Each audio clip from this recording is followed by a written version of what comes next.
What's going on, guys? I got a pretty cool video for today. We're going to be looking at the highest rated player for every attribute in NHL 21. Basically, when you click on the player, you look at all their stats there, and we're showing you guys who's the best at deking, hand-eye, defensive awareness, acceleration, aggressiveness, etc.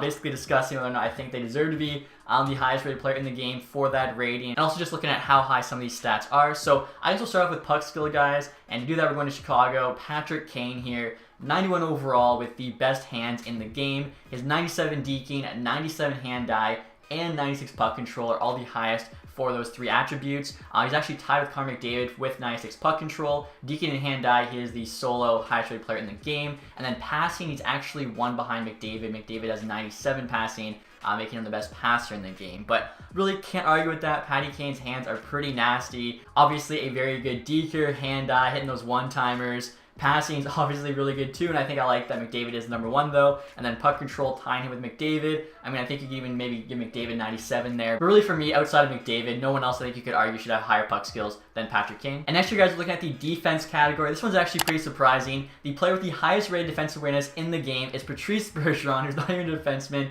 He's a forward, 95 defensive awareness. So I do think definitely Patrice Bergeron is the best two-way center in the game. He's proven that for probably the past decade. One of the best two-way players probably of all time. So him being the forward with the highest defensive awareness, I don't think is an issue at all. But him having higher defensive awareness than every single defenseman, I don't know about that one. Like maybe Hedman could have higher D awareness than him.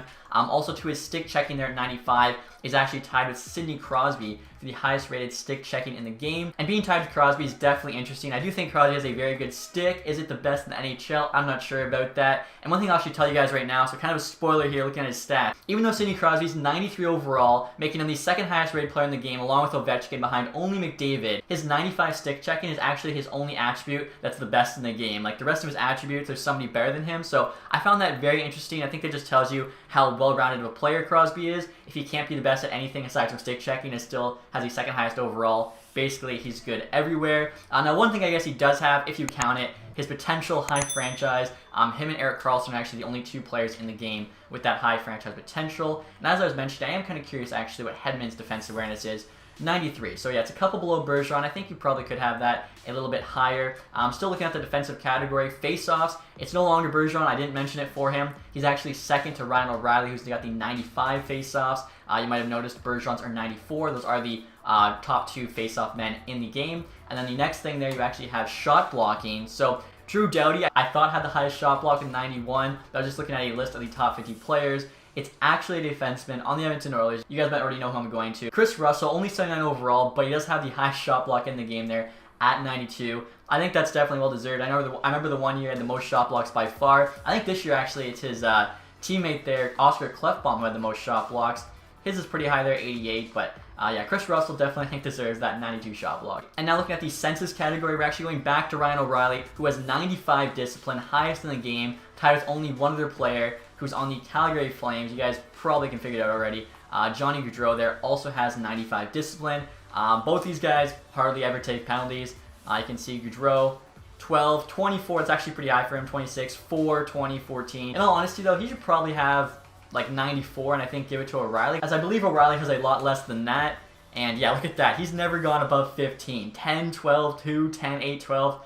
I mean, really, you could probably give O'Reilly 99 discipline. Like, this guy barely ever takes a penalty, and then maybe just leave Gaudreau at 95. Now, speaking of, you know, a 99 rated stat, you guys might be wondering, what is the highest stat in the game? And the answer might surprise you. It's Connor McDavid, which makes sense as he's the highest rated player in the game, but it's not his speed, it's not his passing, it's actually his offensive awareness there, 98. So I looked through everybody, and there's not a single current NHL player, not including legends, with a 99 rated attribute. The highest attribute in the game is Connor McDavid's offensive awareness there at 98. So I found that very interesting. No 99 attributes. McDavid has a lone 98, and then of course you can see his speed, excel, agility are 97, same with his passing. Patty Kane had some 97s for his hand. So if you're ever doing some NHL 21 trivia, and the question is, which player has the highest rated attribute in the game? It's Connor McDavid's 98 offensive awareness, which, again, I think does make sense. McDavid's offensive awareness should basically be off the charts. Now for Poise, this one might surprise you guys. Highest in the game is actually Alex Ovechkin here with 96.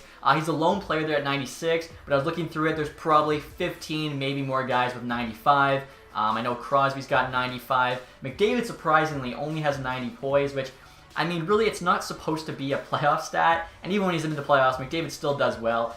Best player in the league, I think, should have 95 poise. So that was a little bit interesting. After that, actually, would be the skating category, so might as well stay on Connor McDavid here. 97 speed, 97 XL, 97 agility. I think it's hard to argue McDavid's not the fastest player in the game. I like, too, the fact that they gave him 97 for all his skating, as, of course, it matches his jersey number. Balance now, 87, is not Connor McDavid. It's actually the guy who we were just on in Alex Ovechkin. Ovechkin definitely has a lot of highest rate attributes in this game. His balance there is 96. I think there were a couple guys 94, 95, but Ovi's 96 is the highest. I think that's pretty hard to argue too. Like Ovi does have a lot of balance. He's always knocking guys off the puck, higher rated. I know he's the cover boy, so probably found a way to just boost his stats a bit. And then finally the last skating stat there, endurance. So not going to be a forward, obviously the highest endurance stat, although McDavid does log a lot of ice time. This one a lot of people probably could have guessed.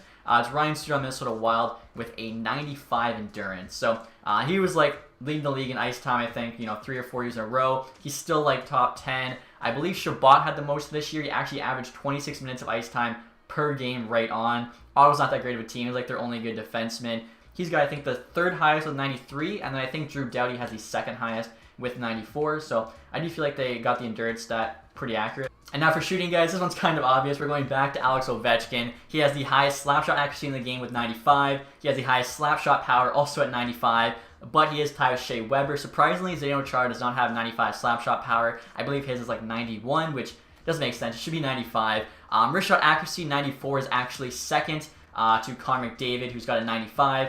And so does Kucherov and Patty Kane, so three-way tie there. But Ovechkin's wrist shot power 94 is the highest in the game. So Ovechkin, without a doubt, has the best shot in the game, which makes sense. Will probably go down as the best goal scorer to ever play in the NHL. Good chance he passes Gretzky's record in the next 3 years or so. I mean, basically averages 50 goals a year. Like, it's pretty ridiculous. Now, after the shooting, guys, the last one there is physical. So for this, I have a list you can see I'm checking. We're going to Calgary. This one's kind of surprising because this guy's not that good anymore, but Milan Lucic actually leads in a couple of categories. So, body checking 95, Milan Lucic has the highest in the game. I feel like, I don't know if he's really laying out the body that much anymore. I feel like he probably shouldn't be the highest in that category. Maybe a 90's fine, but I wouldn't have him number one in the game. He's also tied for the highest strength there with 94. With him's actually Ovechkin, we just showed, also with 94. Zdeno Chara, you're 6'9", you're going to have pretty high strength. And then Alexiak as well, who's like 6'7", 6'8". All four of those guys have the 94 strength. I feel like all four of those guys make sense for the highest strength, but you could probably also add Ryan Reeves there. Now for aggressiveness, this one's also pretty accurate. Brad Marchand there, 92. He does, have the reputation of being a rat and everything else. I'm not sure, honestly, if I'd have him with the highest aggressiveness. I might even give it to Matthew Tkachuk, but he is second there, 91. Okay, so the two, biggest pests in the leagues probably.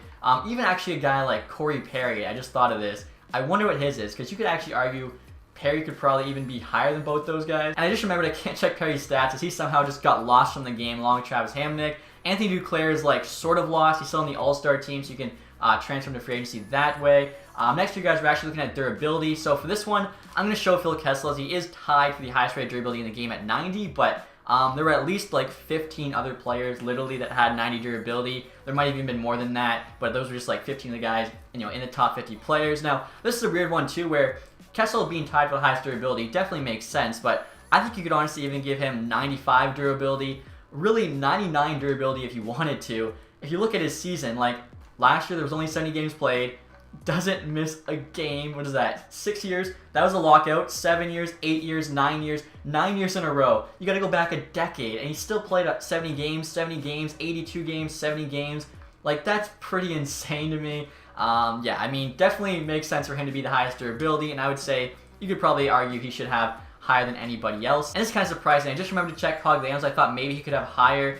He had the longest Ironman streak, I think, at one point. His is actually only 88, so that's kind of surprising. I feel like he should definitely have at least 90, like just like Kessel.